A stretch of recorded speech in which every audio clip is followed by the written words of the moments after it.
Mahalaga ang papel ng mga magulang at kapatid ni Alfred sa kanyang mga desisyon sa buhay. Pinakamalapit siya sa kanyang ina na si Mommy Ching, kaya naman ganun na lang ang pagguho ng mundo ni Alfred nang pumanaw nung nakaraang taon ang kanyang ina dahil sa cancer. How devastating was that for you? Devastating in a sense that you can never really prepare for the death of your mom, di ba? And my mom was a very big influence in my formation. Parang kung sino man ako, it's because of my parents, my father and my mother. Ang huli niyang bilin sa akin, parang competence. Yun talaga yung huli niya sinabi sa akin. Competence, honesty, and integrity. Ngayon may panibagong pinagkukunan ng lakas si Alfred, ang kanyang dalawang anak na sina Alexandra at Ariana at ang kanyang asawang si Yasmin. And I remember nung meron akong show sa GMA, yun yung All About Eve. Right. Tapos kasama ko si Iza Calzado at Sunshine. Tapos kasama ko rin si Richard Gomez.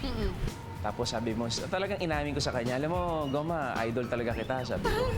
Simula, bata pa lang ako, ikaw na idol ko. Oo. Pero kaya kita naging pinaka-idol, mas lalo kita naging idol nung pinakasalan mo si Lucy. Next Sabi naman. niya ganyan. Tapos alam mo, sabi niya sa akin. Sabi niya? Sabi niya sa akin, huwag kang mag-alala, mahanap mo rin yung Lucy mo. O, nahanap po ba yung Lucy mo? Oo, nahanap ko. I was doing this show sa Santa Cruz, Laguna. She was having a vacation there. Tapos nakita ko siya, nag-stand out talaga sa crowd. Talaga, ha? Tapos, paano yung the moves ng Alfred Vargas? Syempre, style bulok. O, paano yung style bulok? Una, pinakilala kami ng common friend namin. Tapos, ang una ko talagang sinabi sa kanya, ang ganda mo, grabe. Sabi ko, hindi ako nakapagpigil. Okay. Next question ko, may boyfriend ka na ba? Straightforward, ha? Hiningitian niya lang ako. Tapos sabi ko, kailangan makuha ko yung number nito. Oh, so paano? Di attack number 3 na ako. Sabi ko, you know what, I'm taking up photography, sabi ko. Totoo ba yan? Baka naman pwede kang maging model sa isang project ko.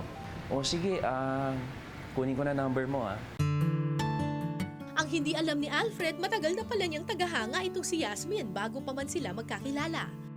At balita ko, nung pumunta ka daw sa bahay nila para umakyat ng ligaw, nagulat ka rin.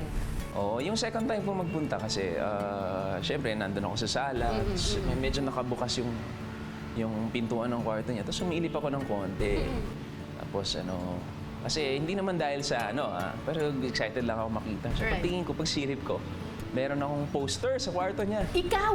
Oo. Tapos nung nalaman ko nga yung kwento ni Lucy tsaka ni Richard, parang ganun din. Very similar. No? Oo, kasi Sobrang, si Lucy was a fan of Richard Gomez. Yes, oo. Parang may similarity. So every time naalala ko talaga yung sinabi sa akin ni Idol, ni Goma, na one day mahanap mo rin ang mo. So, yun. Pero alam ko na siya magiging asawa ko before pa. Nanonood yung family ko ng TV, tapos napadaan ako, tapos nakita ko siya, tapos tinanong ko, anong pangalan niya? Tapos sabi niya, si Alfred Vargas. Tapos sabi ko, Lola, yan ang magiging asawa ko. Tapos tumawalat sila, ganun. Love at first sight daw ang nangyari kina Yasmin at Alfred. Sa kasalukuyan, maglilimang taon ng kasal ang dalawa. Going strong, going strong.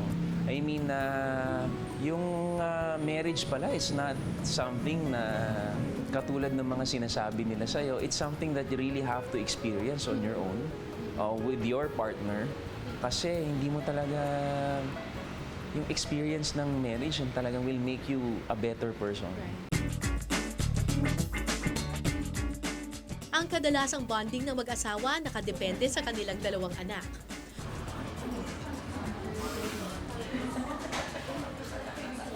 Sabi mo, kryptonite mo daw yung mga anak mo. Oo, grabe. Kasi ang role ko kasi disciplinarian.